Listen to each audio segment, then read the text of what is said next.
Okay, so today I'm working on my 2014 Ford Police Interceptor utility. Same thing as the Ford Explorer, or nearly the same thing. What I'm putting on is the rear leveling kit. Obviously they'll send you two of each of these. I already did the other side, so I'm doing the last two. I've got the wheel off already. Got it up on a jack stand. I painted a white stripe on this. That's good. That's going to help you for when you have to realign that spring.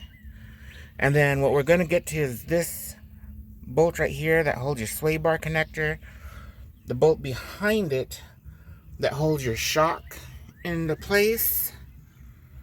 And if you can see it, I can't get a good shot of it right now, but the bolt back there that holds your control arm and holds the spring in place.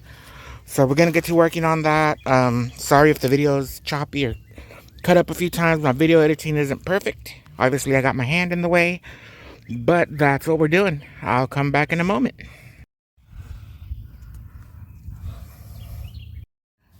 Okay, so the top of the sway bar link is loose.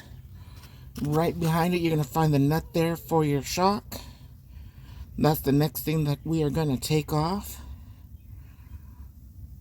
It's a bolt, actually. I said a nut. But that's what's coming off right now. Alrighty. Be back in a bit. Okay, so we got that bolt loose.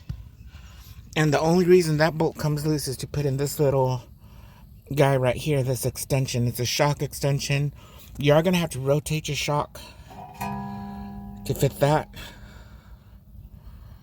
And then this goes where the original shock bolt was. That's all it is just an extension for it. So that's going to go where the shock goes. Then other end goes in the bottom. You can do it now, just attach the top. Don't attach the bottom, obviously, until you put your spacer under the spring, or on top of the spring. But we got that done. So sway bar link, shock, and then next step is to get that nut right there. And that's holding your control arm there to get to that spring. Okay, last bolt you're getting is this one right here. That's a welded on nut. Like I said, that attaches to your control arm. It's super tight, obviously, for good reasons. But you can get it. It kind of sucks doing it by hand, but if you got some power tools, definitely you want to use your power tools.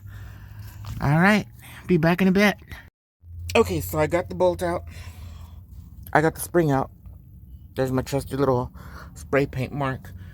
You really don't want to move this bottom ring here, because that is where that end goes. And if you don't move it, it makes it a whole lot easier just putting it back in. So that's another way to get it to line up, is just don't move stuff you don't have to. Probably have to edit that. But all you got to do is get your spring. You're going to have to cut these little knobs off of your gasket here. That goes right back where it was. And your puck goes on top of that once you get those cut off. You put it back in. Okay, so spacer is installed. As you can see, like I said, the paint is good for lining your spring back up, which is probably the biggest pain in the rear in doing this. There's a spacer installed on the shock. They give you a bolt with a nut that goes in that original bolt hole. And then you just put back your sway bar end and you're done. So give us just a few. Alright, got everything installed. It's a little dark back there. I've taken some time. But you can see the spacer there. There's a spring. There's a spacer on the shock. And that's pretty much it. Got the wheel back on. And we are ready to roll. See y'all next time.